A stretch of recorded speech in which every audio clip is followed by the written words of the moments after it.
the bottom and stay there for a really long time if you do it in the right parts of the ocean. Recent studies show that it doesn't quite work as they hoped, that fish eat the algae pretty quickly and it keeps the carbon up near the surface. So more study needs to be done on this to see whether this is actually going to be effective. It's relatively cheap, though, compared to lots of other things. This one I actually kind of like. It's called biochar. And biochar is simply taking any plant material and turning it into charcoal. If you heat something without oxygen, it doesn't turn into CO2, it turns into C, because there's no O2, there's no air in there to react with. And so that's how they make, that's for 1,000 years, you put wood in an oven that's really hot, and you close off the vents so the air can't get in, and eventually it turns into charcoal.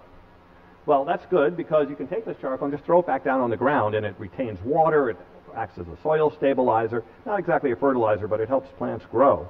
And so if you grow really large amounts of biomass, or just take all of the leftover biomass from corn or other plants and turn it into charcoal, it won't degrade into CO2. If you do this on a really large scale, you can actually suck carbon out of the atmosphere. And it's relatively cheap. There are issues. It does make gas, which you can use as a fuel. There's some, bad parts of the gas you have to deal with and things like that. But compared to a lot of other things happening, it may be one of the more benign forms of geoengineering.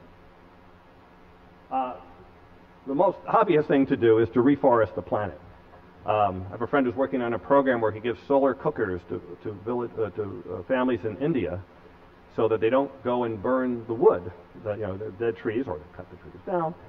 And they also don't have to walk for miles every day to get the wood. And he also gives them rechargeable flashlights so they don't have to burn propane. And he also gives them a free cell phone. And both the flashlights and cell phone are rechargeable only when the solar cooker is hot. So it kind of encourages them to do that. And then if they use the cell phone, they use the solar cooker, and they keep the cows off out of the land, then they get free cell phone minutes. And so this is he's doing experiments on this right now. It looks pretty promising, but this shows what happens when you keep the cows off the land for just a few years there. So it's the same shot, basically, just a couple years apart. So there's others. This one I actually kind of like. This is just building machines, big, expensive machines that just suck carbon out of the air. And then you compress it and you pump it underground where it came from in the first place. You pump it into old oil wells or aquifers and things like that. This will cost $1 trillion at least a year to run. And it will be the biggest bargain we ever had if we can do it. There are a bunch of people working on this right now. They're small prototypes and things like that. And there's a lot of issues actually to overcome. But this is, when everything else starts to hit the fan, this is something that we're probably going to do. I actually think we should first of all, I think we should spend heavily on researching these now, because you don't want to find out that the bad effects are worse than whatever you were fixing on these things. So we should research them and understand them really well, and pick all of the ones that seem like it'll work and try them all. And hopefully, even if this one can suck 100% of the CO2 we need to suck out, who knows, it might not work well. So let's also reforest. Let's also try biochar. Let's try them all and see which ones work and which ones don't work. So that's the good news, is that there are some things on the horizon. But again, if you use this as an excuse for not limiting your CO2, these won't save it. So that's actually some positive. This is like when I talked to scientists working on this thing, it was sort of like the one uplifting kind of thing I've seen in a long time related to climate change. So there's some other good news. Supposedly, we're going to be passing a cap and trade law in the United States pretty soon. Again, it won't be enough, but it will start us in the right direction. It will also, no one else is really going to, China and India are not going to do much about this until we do. Although the Chinese are pretty smart about this. They're already the largest solar power producer in the world, making solar panels, and they're becoming the largest wind turbine manufacturer in the world. So they're already moving in this direction. They know it's the future, and they can just decide to do it. They don't have all the, lobbyists coming to them, stopping them from doing what's the right thing. So we're really being kind of dumb about all this by not pursuing it aggressively. But that's good news if we do that. Again, it won't be enough, but it will get us in the right direction. The other good news is that this is the biggest economic opportunity ever.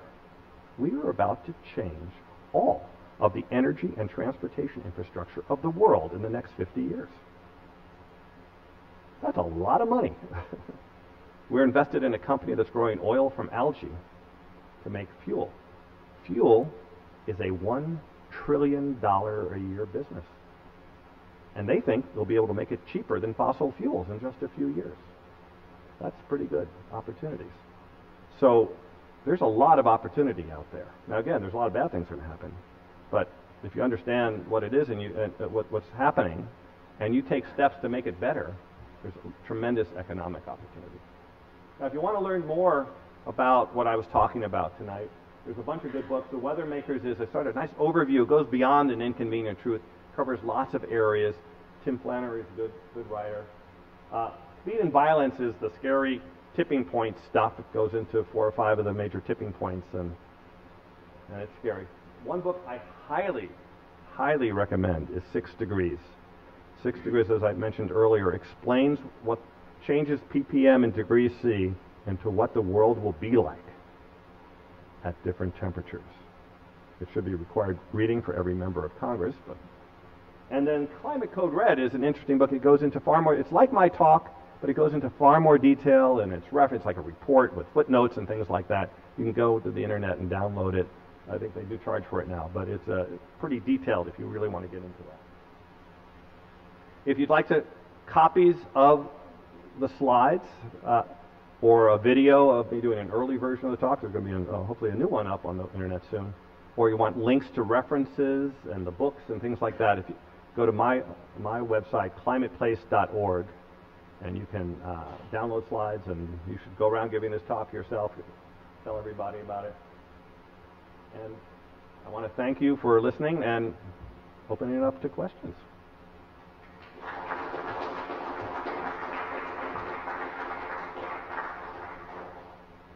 Yes. Sure. There you go. Again, if you go to climateplace.org, there's direct links to the books and things, so you can get all that information. Yes. I have to say this is the first time I've been involved in this discussion of nuclear reactors. I'm all for hopeful solutions, but when you build nuclear reactors now, it's carbon neutral.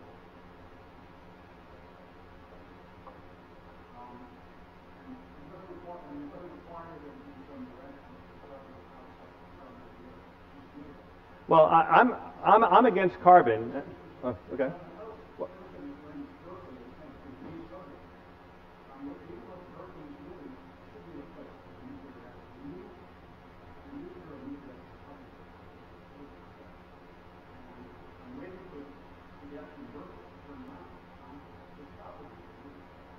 Well, I should just mention so everyone can hear for the recording that the question is, well, sort of the question, the comment is, why are we talking about nuclear reactors? Because they're carbon neutral and as a form of energy. First of all, I think CO2 is the most dangerous thing, and the risks of nuclear are nothing compared to those. So I am for doing anything that gets us away from CO2, including nuclear.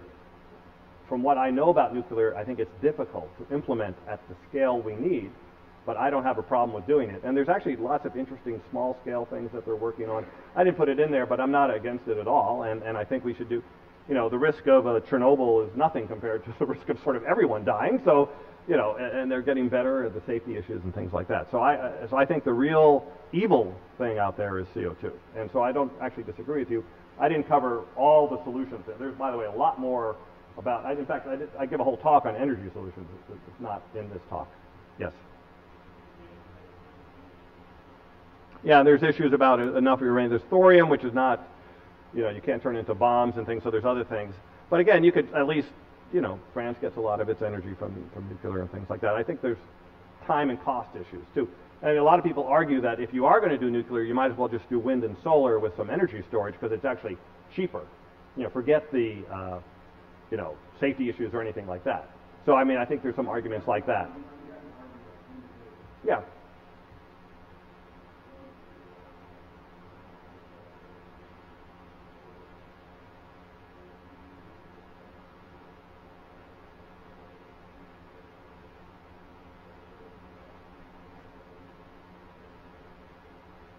Yeah.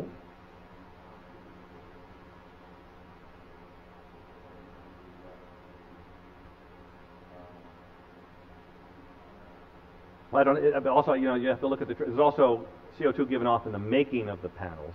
And my understanding, I don't know about that particular one, it's like a year or so before you're sort of back to saving CO2, considering the amount of energy that goes into producing.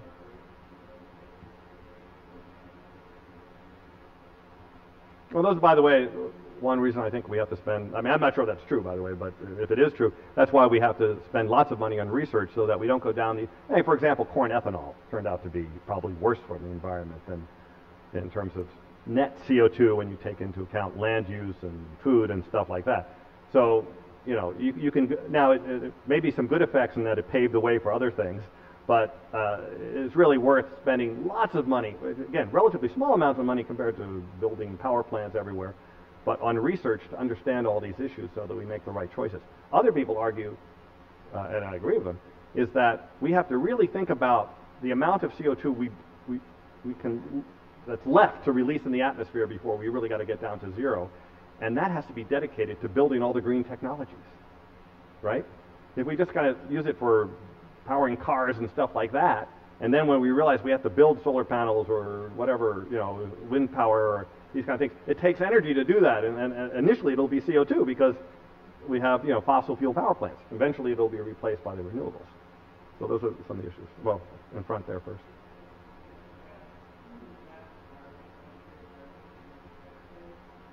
Yeah. That particular chart is 650,000 years. They have gone farther. You know how they get that? They drill holes in the Arctic, and every level there's trapped gas in the ice, and they can measure the CO2 content in the ice and look at ionization to figure out the temperature and things like that. That's by the way, I didn't cover a lot of the basics about climate change and how we know what we know. I think the movie An Inconvenient Truth does a really good job of that, and I certainly recommend anyone who hasn't seen it to see it.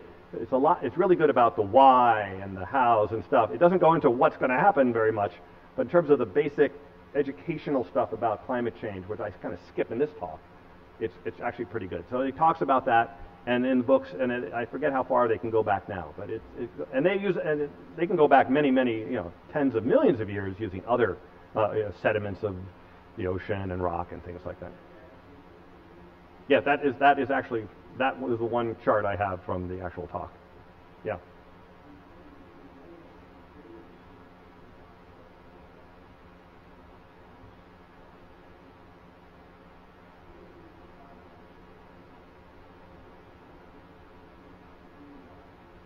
Freeman Dyson, yeah.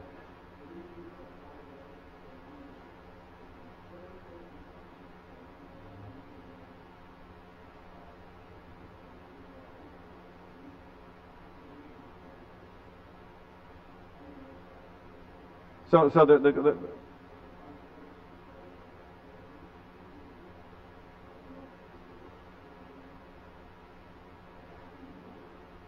well, so the comment is that while climate scientists agree with what I'm saying here, that other scientists like Freeman Dyson disagree.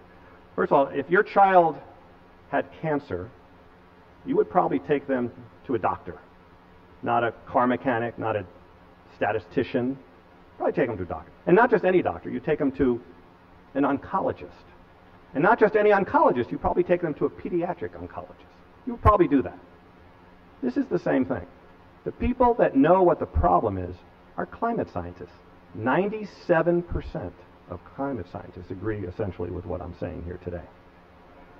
Now, Freeman Dyson doesn't, and there are meteorologists that disagree, there are geologists that disagree, but you can find people disagreeing about everything. This stuff, by the way, the fact that CO2 heats the atmosphere, this is like physics. There's no controversy whatsoever. You can measure it in the laboratory, right? There's no controversy whatsoever. The only controversy is how much will the atmosphere heat up? But it's already heating up. And all the data so far shows that it's actually worse than the conservative predictions before. The actual data, the Arctic is melting much faster. You can't explain that any other way except for soot, perhaps. Say again?